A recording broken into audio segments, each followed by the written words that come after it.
할렐루야. 오늘 또 하나님의 은혜와 평강이 여러분 가운데 함께 하기를 축복합니다. 오늘도 묵상의 말씀을 통해서 나에게 말씀하시는 하나님의 말씀을 듣는 은혜로운 시간이 되기를 축원합니다. 이 시간 하나님께서 우리에게 허락해 주신 말씀은 요한계시록 11장 1절에서 14절 말씀입니다. 나는 지팡이와 같은 측량자 하나를 받았는데 그때에 이런 말씀이 내게 들려왔습니다. 일어서서 하나님의 성전과 제단을 측량하고 성전에서 예배하는 사람들을 세어라. 그러나 그 성전의 바깥 뜰은 측량하지 말고 내버려 두어라. 그것은 이방 사람들에게 내주었기 때문이다. 그들이 그 거룩한 도성을 42달 동안 짓밟을 것이다. 나는 내 두 증인에게 예언하는 능력을 줄 것이다. 그들은 1260일 동안 상복을 입고 예언할 것이다. 그들은 이 세상을 다스리시는 주님 앞에 서 있는 올리브 나무 두 그루요 촛대 두 개입니다. 그들을 해하려고 하는 사람이 있으면 그들의 입에서 불이 나와서 그 원수들을 삼켜버릴 것입니다. 그들을 해하려고 하는 사람은 누구나 이와 같이 죽임을 당하고 말 것입니다.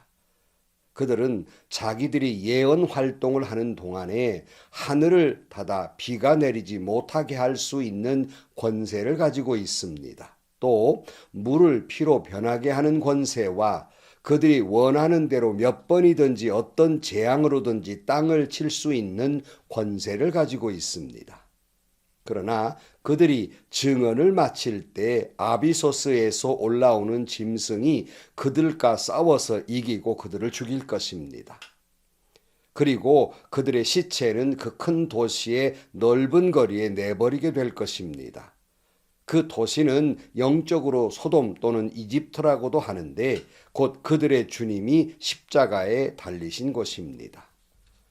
여러 백성과 종족과 언어와 민족에 속한 사람들이 사흘 반 동안 그 두 예언자의 시체를 볼 것이며 그 시체가 무덤에 안장되는 것을 허락하지 않을 것입니다.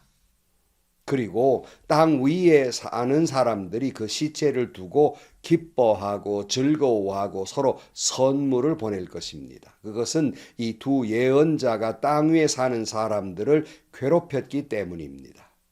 그러나 사흘 반이나 지난 뒤에 하나님에게서 생명의 기운이 나와서 그들 속으로 들어가니 그들이 제 발로 일어섰습니다. 그것을 목격한 사람들은 큰 두려움에 사로잡혔습니다. 그 두 예언자가 하늘로부터 자기들에게로 이리로 올라오너라 하는 큰 소리가 울려오는 것을 듣고 구름을 타고 하늘로 올라가니 그들의 원수들이 그것을 지켜보았습니다. 바로 그때에 큰 지진이 일어나서 그 도시의 10분의 1이 무너졌는데 그 지진으로 사람이 7,000명이나 죽었습니다. 그리고 살아남은 사람은 두려움에 쌓여서 하늘에 계신 하나님께 영광을 돌렸습니다. 둘째 재난은 지나갔습니다. 그러나 이제 셋째 재난이 곧 닥칠 것입니다.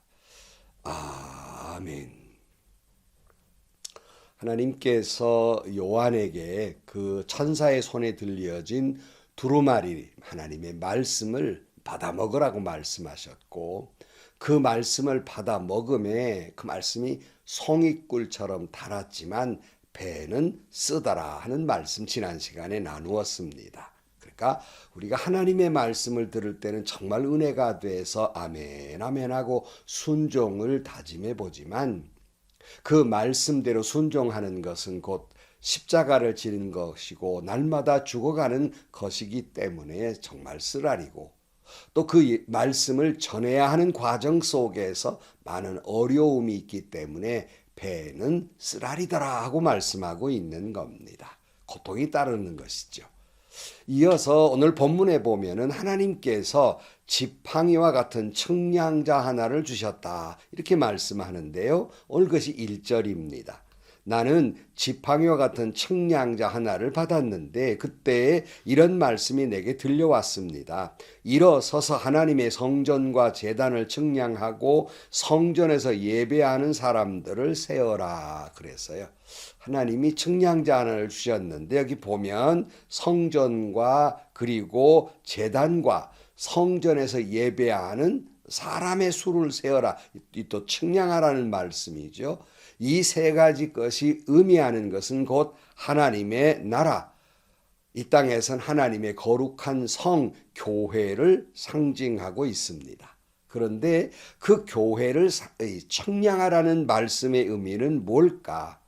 즉, 그것을 측량하는 것처럼 하나님께서 하나님의 교회를 잘 살펴볼 것이고, 아이가 자라면 얼마나 컸나 늘 재보잖아요. 그러니까 늘 잘 살펴볼 것이고, 또 하나님이 완성해 가시는데 얼마나 완성이 되었나 늘 바라보시면서 보호하시면서 완성해 나아가겠다는 상징적인 말씀입니다. 여러분, 하나님의 교회는 하나님의 눈을 떼지 아니하고 지켜볼 것이며 늘 하나님께서 완성해 갈 것입니다. 그런데 측량 가운데 성전 밖에 들어있는 것은 측량하지 말고 내버려 둬라 말씀하고 있어요. 왜일까요? 2절에 보면 그러나 그 성전의 바깥들은 측량하지 말고 내버려 두어라. 그것은 이방 사람에게 내어주었기 때문이다. 그들이 그 거룩한 토성을 42달 동안 짓밟을 것이다. 성전 밖은 이방인의 뜰이거든요. 내버려 두라는 겁니다. 왜냐하면 하나님의 거룩한 도성을 42달, 그 숫자로 계산하면 1260일이거든요. 또는 3년 6개월입니다. 그동안 하나님의 거룩한 교회를 짓밟을 것이다, 괴롭힐 것이다 라고 말씀하고 있습니다. 또 늘 숫자는 상징의 의미가 있다고 말씀드렸잖아요. 하나, 둘, 셋, 넷이 아니라 꼭 1260일 동안이라는 말씀이 아니라 3년 6개월이라는 의미보다는 그들이 아무리 교회를 괴롭힐 때 우리가 괴롭힘을 당하면 이게 영원할 것 같잖아요. 그러나 그저 그렇게 길지 않다. 짧지 않는 세월이지만 길지도 않다 하는 말씀이에요. 유한한 것이다. 왜냐하면 그것도 하나님의 섭리 가운데 있기 때문에 그렇다 하는 거예요. 많은 사람들이 좋아하는 고난 가운데 이런 말 있잖아. 이 또한 지나가리라. 그러니까 이게 영원하지 않다. 언젠가는 지나가고 끝나는 때가 있을 것이다 하는 말씀입니다. 그런데 이 과정 속에서 핍박과 괴롭힘을 당하는 교회, 오늘 본문은 두 증인이라고 말씀하고 있는데요.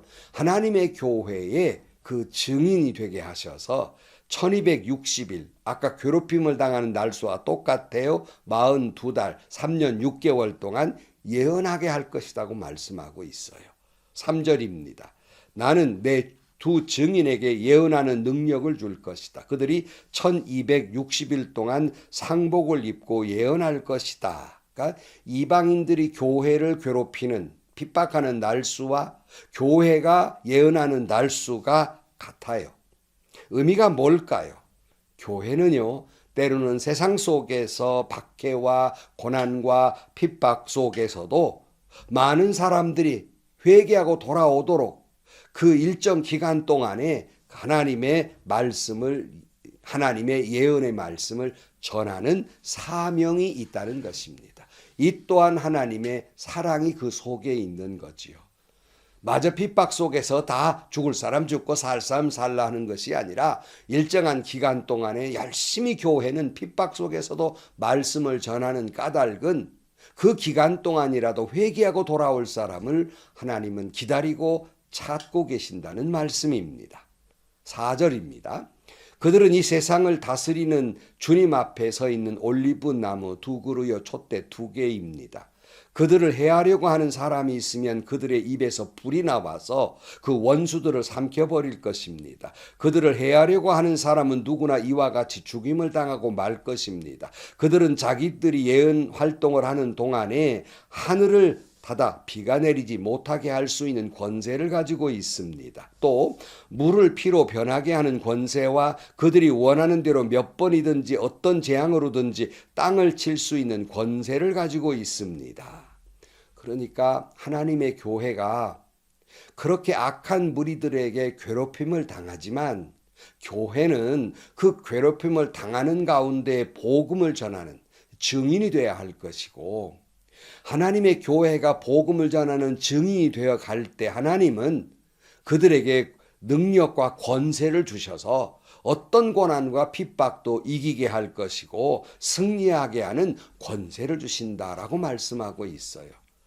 성도 여러분, 하나님은 교회에 이런 능력과 권세를 주셨습니다. 넉넉히 세상을 이길 수 있는 힘을 하나님이 주신다는 말씀입니다. 그런데 7절 말씀, 그러나 그들이 증언을 마칠 때 아비소스에서 올라오는 짐승이 그들과 싸워 이기고 그들을 죽일 것입니다. 그리고 그들의 시체는 그 큰 도시의 넓은 거리에 내버리게 될 것입니다. 그 도시는 영적으로 소돔 또는 이집트라고도 하는데 곧 그들의 주님이 십자가에 달리신 곳입니다. 여러 백성과 종족과 언어와 민족에 속한 사람들이 사흘 반 동안 그 두 예언자의 시체를 볼 것이며 그 시체가 무덤에 안장되는 것을 허락하지 않을 것입니다. 그러니까 하나님의 교회가 증언을 열심히 하는데 이 증언이 마치게 될 즈음 때서 저 무적행이 저 깊은 곳에서 악한 짐승이 올라와서 교회 영적 싸움이죠. 영적 전쟁을 일으켜서 죽일 것이라는 거예요. 하나님의 교회를 죽일 것이라는 겁니다. 그 시체를 널브러져 사람들이 구경을 하게 될 것이다. 이렇게 말씀하고 있습니다.